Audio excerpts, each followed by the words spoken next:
하나님 말씀 보시겠습니다. 누가복음 24장 1절로 6절까지의 말씀입니다. 누가복음 24장 1절로 6절까지입니다.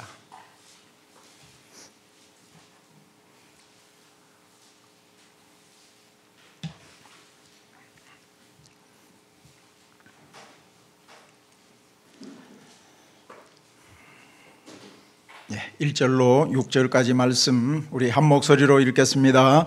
안식 후 첫날 새벽에 이 여자들이 그 준비한 향품을 가지고 무덤에 가서 돌이에서 굴려 옮겨진 것을 보고 들어가니 주 예수의 시체가 보이지 아니하더라. 이로 인하여 근심할 때에 문득 찬란한 옷을 입은 두 사람이 곁에 섰는지라. 여자들이 두려워 얼굴을 땅에 대니 두 사람이 이르되 어찌하여 살아있는 자를 죽은 자 가운데서 찾느냐? 여기 계시지 않고 살아나셨느니라. 갈릴리에 계실 때에 너희에게 어떻게 말씀하셨는지를 기억하라. 아멘. 할렐루야. 예수님은 다시 살아나셨습니다. 승리하셨습니다. 할렐루야. 그 예수님의 그 부활의 승리, 부활의 능력과 부활의 권세가, 부활의 영광이 오늘 예배하는 우리 모두 가운데 충만하게 임하게 되시기를 소망합니다. 우리 옆 사람에게 그렇게 믿음으로 인사합시다. 예수님은 부활하셨습니다. 시작. 예수님은 부활하셨습니다. 승리하셨습니다. 승리하셨습니다. 아멘. 아멘. 오늘 그 영광, 그 승리가 오늘 우리 모두 가운데 충만하게 임하여 졌으면 좋겠습니다. 예, 그래요. 기독교 신앙에 있어서 가장 핵심적인 두 축을 든다면 여러분 무엇을 들 수가 있겠습니까? 자, 기독교 신앙에 있어서 가장 핵심적인 두 축을 든다면 바로 십자가 사건입니다. 그리고 십자가와 부활의 사건, 두 가지입니다. 자, 그도 그럴 것이 십자가 없는 부활 있을 수 있을까요? 십자가가 없는 부활은 있을 수가 없습니다. 의미가 없습니다. 그리고 또 반대로 부활이 없는 십자가, 십자가만 있는 거 어떻습니까?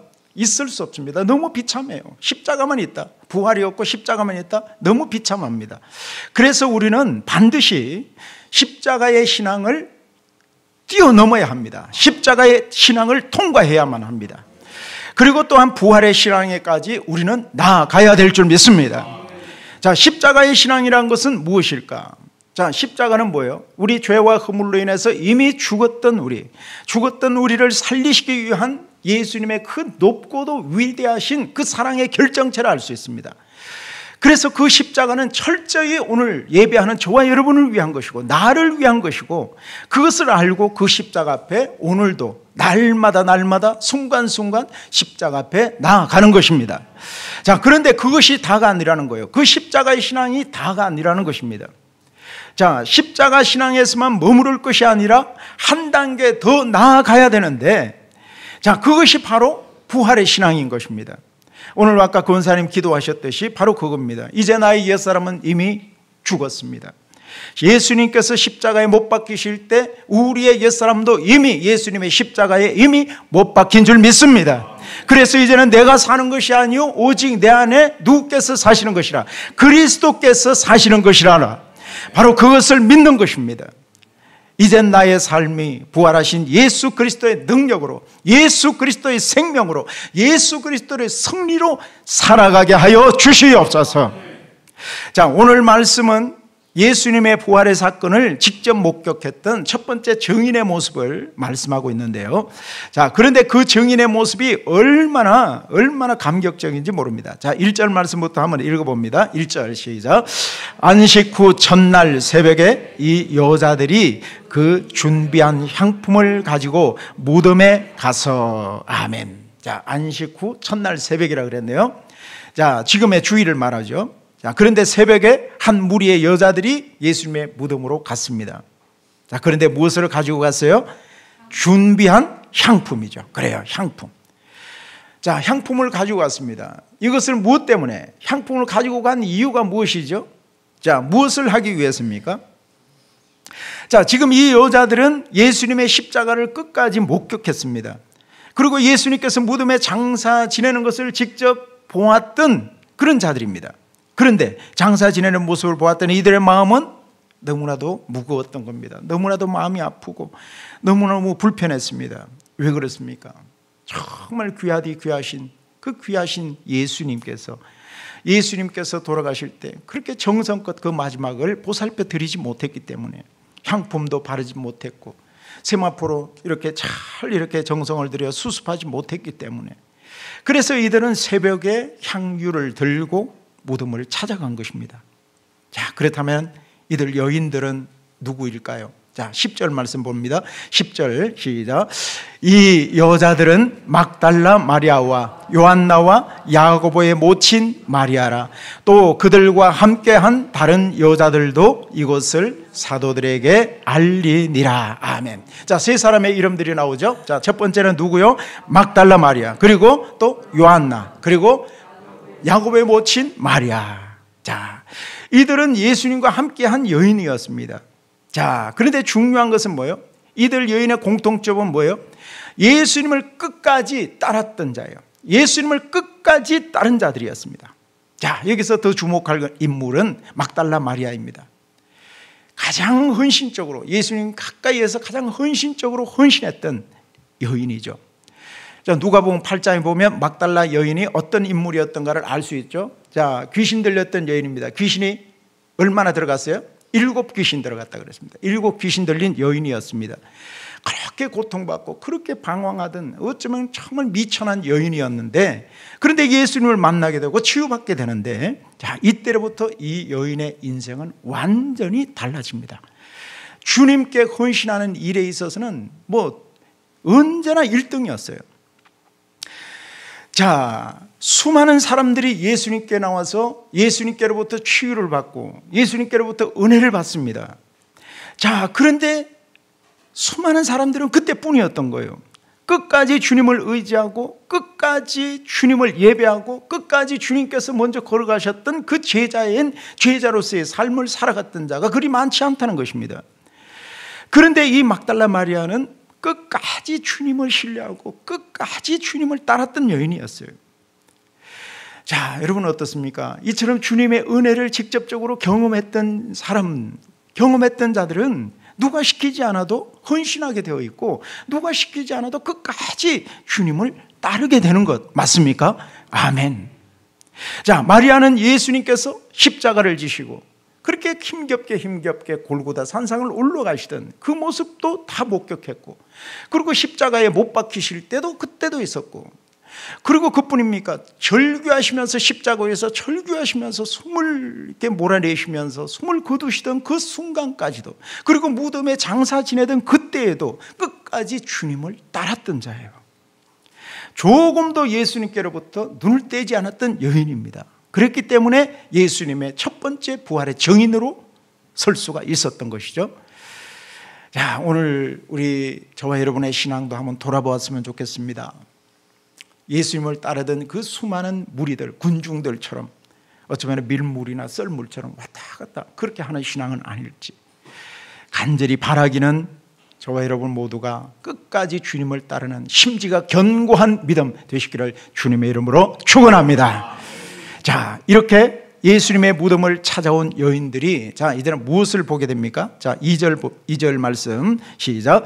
돌이 무덤에서 굴려 옮겨진 것을 보고. 자, 돌이 무덤에서 어떻게 되었어요? 굴려서 옮겨졌다는 거예요.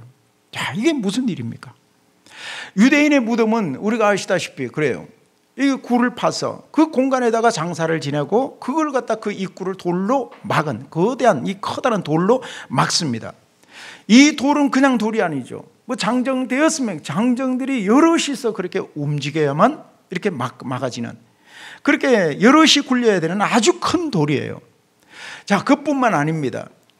자, 로마 제국의 봉인이, 이 무덤에는 로마 제국의 이 봉인이 찍혀 있어서 누구나 건드릴 수가 없습니다. 아무나 건드릴 수가 없어요. 그리고 그 무덤 앞에는 겹겹이 군인들이 보초를 서고 있는 상황입니다. 그런데 이 돌을 누가 옮겼단 말입니까?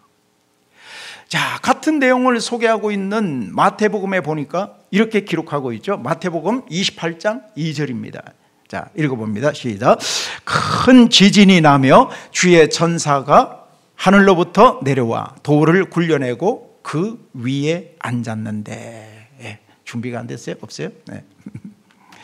자, 여기 보면 누가 돌을 옮겼냐 하니까 주의 천사가 그랬어요. 주의 천사가. 다시 말해서 하나님께서 친히 천사를 보내셔서 그 일들을 감당하게 하셨다는 것입니다. 자, 마찬가지입니다. 자, 저와 여러분이 주의 일을, 신앙생활을 할 때 또는 주의 일을 할 때 내 힘으로 감당할 수 없는 그런 큰 돌이 있을 수가 있다는 것입니다. 이 일을 내가 어떻게 하지? 내가 주의 일을 감당하는 데 있어서 내가 어떻게 감당하지? 무슨 자원으로 하지? 이 걱정을 많이 하곤 합니다. 저 개인적으로도 그런 경우가 참 많이 있습니다. 무슨 힘으로 내가 목회를 하지? 무슨 힘으로 교회를 개척하지? 무슨 힘으로 이 일을 감당하지? 무슨 힘으로 이런 여러 가지 일들을 내가 감당해낼 수가 있지? 자, 사랑하는 여러분, 그 돌은 하나님께서 친히 옮겨주신 줄 믿습니다. 중요한 것은 하나님을 신뢰하는 믿음이에요. 하나님을 신뢰하는 믿음과 헌신이 우리에게 필요한 것입니다. 자, 우리는 이것을 명심해야 됩니다. 한번 따라해 보시겠습니까? 돌은 하나님께서 옮겨주십니다. 시작. 돌은 하나님께서 옮겨주십니다. 아멘. 또 따라해 보십시오. 능력은 하나님이 주십니다. 능력은 하나님이 주십니다. 물질은 하나님이 주십니다. 건강은 하나님이 주십니다. 사람은 하나님이 주십니다. 부흥은 하나님이 주십니다. 부흥은 하나님이 주십니다. 아멘, 아멘. 하나님이 주십니다. 그렇기 때문에 우리의 이 믿음과 우리의 헌신이 이토록 중요한 것입니다. 그게 있으면 나머지는 주님께서 앞서 행하실 것입니다. 자, 그런데 이 돌이 옮겨진 것을 보니까 그 상황이 어떠합니까? 자, 3절입니다. 3절 시작. 들어가니 주 예수의 시체가 보이지 아니하더라. 아멘. 자, 열려진 무덤으로 들어가니까 그 안에 예수님의 시체가 어떠하다? 보이지 아니하더라. 깜짝 놀랍니다. 자, 이 여인들이 먼저 무덤 문이 활짝 열린 것을 보고 놀랐고, 또 그곳에 예수님께서, 그 공간 속에 예수님께서 계시지 않은 것을 보고 또 한 번 더 놀랐던 것입니다. 자, 4절 볼까요? 4절 시작. 이로 인하여 근심할 때에 문득 찬란한 옷을 입은 두 사람이 곁에 섰는지라. 아멘. 자, 이로 인해서, 이런 무덤이 열리고 예수님께서 계시지 않는 모습을 보고 이로 인하여 못했다고요? 근심할 때에. 근심하였다.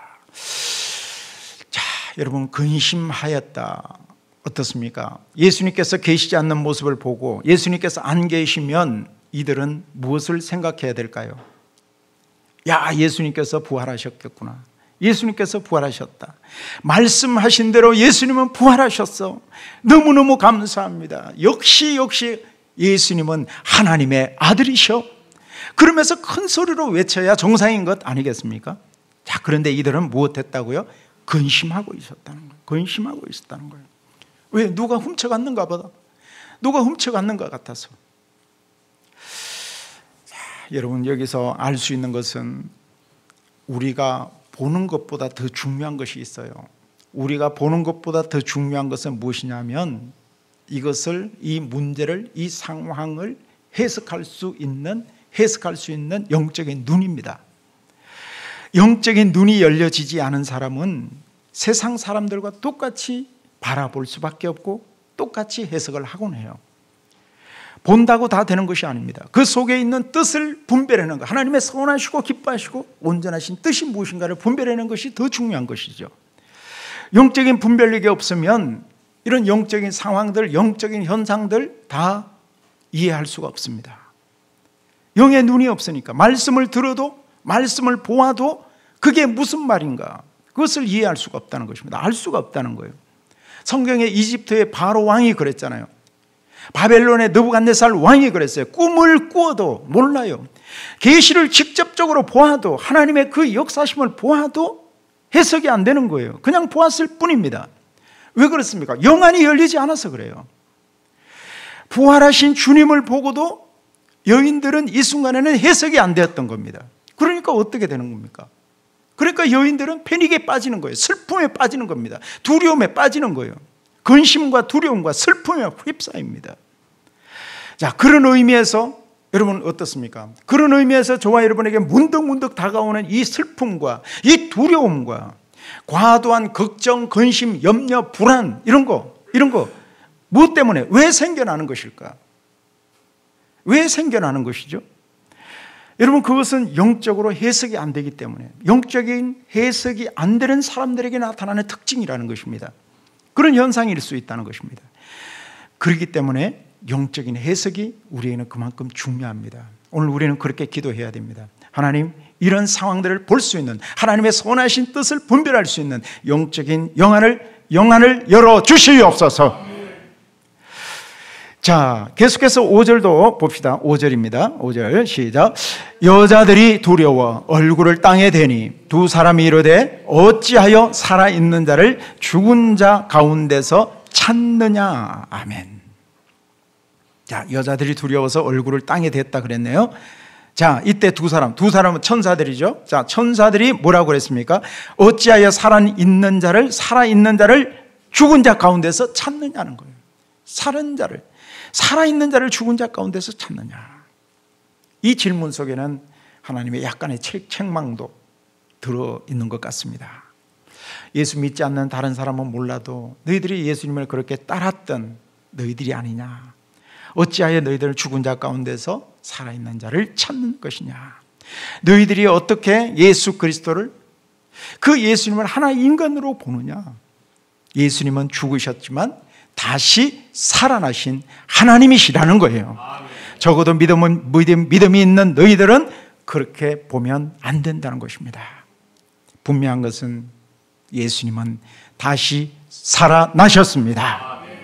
그렇기 때문에 우리는 여전히 죽음의 자리, 그 십자가의 자리에만 머물러서는 안 된다는 것입니다.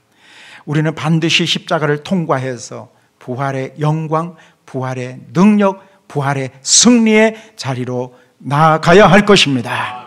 그래서 저들이 꼭 기억해야 될 것이 있어요. 자, 6절 말씀입니다. 6절 시작. 여기 계시지 않고 살아나셨느니라. 갈릴리에 계실 때에 너희에게 어떻게 말씀하셨는지를 기억하라. 아멘. 자, 모두 패닉에 빠져 있었죠. 자, 이때 주님이 주신 말씀인데, 여기 계시지 않고 무엇 하셨다? 살아나셨느니라. 아멘. 그리고 갈릴리에 계실 때에 너희에게 말씀하신 것을 무엇해요? 기억하라는 겁니다. 너무나 큰 충격에 빠져있던 이 여인들에게 하나님께서 주시는 것이 말씀을 기억하라. 따라합시다. 말씀을 기억하라. 말씀을 기억하라. 말씀을 기억하라는 거예요. 우리에게도 해석할 수 없는 여러 가지 어려운 문제에 봉착했을 때, 여러 가지 인생의 난제에 그렇게 부딪혔을 때 무엇을 해야 될까요? 하나님의 말씀을 기억하는 것입니다. 나에게 주셨던, 평상시에 나에게 주셨던 말씀, 그 레마의 말씀들을 기억하라는 것입니다. 왜 그렇습니까? 이 말씀은 우리를 위기 가운데서, 우리 인생의 어려움 가운데서 우리를 보호하고 인도해 주시는, 승리의 역사를 이루게 하시는 도구이고 무기이기 때문에 그렇습니다. 하나님의 지혜이고 하나님의 능력이 되기 때문입니다. 사실 예수님께서 갈릴리에서 사역하실 때 제자들에게 부활하실 것을 이미 수없이 말씀했잖아요. 그런데 이들이 다 까먹어버린 겁니다. 우리도 자주 잊곤 합니다. 그런데 여러분, 이러한 때에 그 말씀을 기억나게 하시고 그 말씀을 깨닫게 하시는 분이 계세요. 그분은 바로 우리와 함께하고 계시는 부활하신 예수님의 영이신, 하나님의 영이신 보혜사 성령님이십니다. 자, 8절도 볼까요? 8절 시작. 그들이 예수의 말씀을 기억하고, 아멘, 기억하고, 그러면 된 거예요. 그러면 된 겁니다. 드디어 기억하기 시작했습니다. 이제부터 그 말씀이 떠올려지고 그 말씀이 깨닫기 시작하고 기억하기 시작하니까, 자, 그때부터 영적인 해석이 되고 이때부터 부활의 신앙이 생겨나는 것입니다. 분명한 것은 하나님의 말씀은 반드시 이루어지는 줄 믿습니다. 자, 여인들은 이제 깨닫기 시작해요. 그리고 그 감격을 감출 길이 없습니다. 9절입니다. 9절 시작. 무덤에서 돌아가 이 모든 것을 11사도와 다른 모든 이에게 알리니. 아멘. 이 모든 것을 11사도와 모든 이에게 뭐예요? 알렸다고 말씀합니다. 알렸다. 자, 이 똑같은 사건을 기록하고 있는 마태복음을 보면 좀 다르게 표현을 하고 있어요. 자, 마태복음 28장 8절입니다. 함께 읽어봅시다. 시작. 그 여자들이 무서움과 큰 기쁨으로 빨리 무덤을 떠나 제자들에게 알리려고 다름질할세. 아멘. 자, 여자들이 무서움과 큰 기쁨으로 무엇했어요? 빨리 무덤을 떠나 그랬습니다. 빨리 무덤을 떠나다. 무덤을 떠나되 어떻게 떠났다? 빨리 무덤을 떠나요. 이게 중요합니다.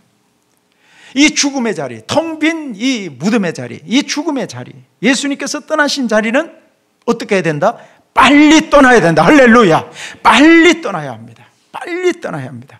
십자가의 죽음은 아름다운 것이지만 무덤이 최종 종착점이 아니기 때문에요. 그렇다면 오늘 내가 빨리 떠나야 될 자리, 빨리 떠나야 될 자리는 어떤 자리일까? 오늘 우리의 발목을 잡고 있는 그 무덤 같은 자리예요. 과거의 잘못된 그런 기억의 자리, 패배의 자리, 그런 상처의 자리, 수치의 자리, 열등감의 자리, 그런 아픔의 자리, 불순종의 자리, 불신앙의 자리, 여러분 빨리 떠나시기를 축복합니다. 자, 그런데 이 여인들의 모습을 다시 한번 보십시오. 그 부활하신 예수님의 소식을 제자들에게 알리려고 무엇했어요? 다름질할세 그랬잖아요. 다름질할세. 그것도 무서움과 큰 기쁨으로 빨리 달렸다는 겁니다. 부활을 경험한 이 여인들의 가슴에 기쁨과 감격이 넘쳤던 것입니다. 기쁨이 넘치니까 없던 힘도 막 생겨난 거예요. 그래서 다름박질 하였던 것입니다. 할렐루야. 자, 새벽에 무덤으로 올라갈 때의 그 기분들, 이 여인들의 기분이 얼마나 어떠했을까요? 얼마나 마음이 무겁고 얼마나 그런 마음이 우울했을까요? 그러나 이제는 예수님의 부활하심을 깨닫고는 무엇했어요? 다름박질하였다. 마치 100m 달리기 선수처럼, 단거리 이 달리기 선수처럼, 마치 좋은 이 명약을 먹고 보약을 먹은 것처럼, 산삼을 먹은 것처럼 빨리 다름지겠다. 잽싸게 내달렸다는 것입니다. 갑자기 이렇게 달라진 이유가 무엇일까? 바로 부활하신 예수님, 영광의 주님을 직접 체험하니까 달라진 거예요. 오늘도 우리도 마찬가지입니다. 부활하신 주님을 인정하고 그 부활하신 주님 경험하게 될 때, 말씀을 기억하게 될 때 우리 역시도 늘어진 어깨에 힘이 들어가고 우리 눈에 생기가 들어가고 용기가 생겨나게 될 것입니다. 그 부활의 주님을 믿을 때 인생을 뛰어갈 수 있는 힘이 생기고 모든 상황들을 뛰어넘고 극복해 나갈 수 있는 힘이 생기는 것입니다. 그 확신 속에 열정이 나옵니다. 그래요. 우리의 인생에 여러 가지 누르고 있는 이런 문제들, 죽음의 돌, 문제의 돌은 이미 예수님께서 옮겨주신 줄 믿습니다. 분명한 것은 예수님은 다시 살아나셨습니다. 예수님은 승리하셨습니다. 그래서 우리가 십자가의 신앙을 잘 통과하시고 부활의 신앙, 부활의 영광, 부활의 승리로 나가는 우리 모두가 되시기를 주님의 이름으로 축원합니다.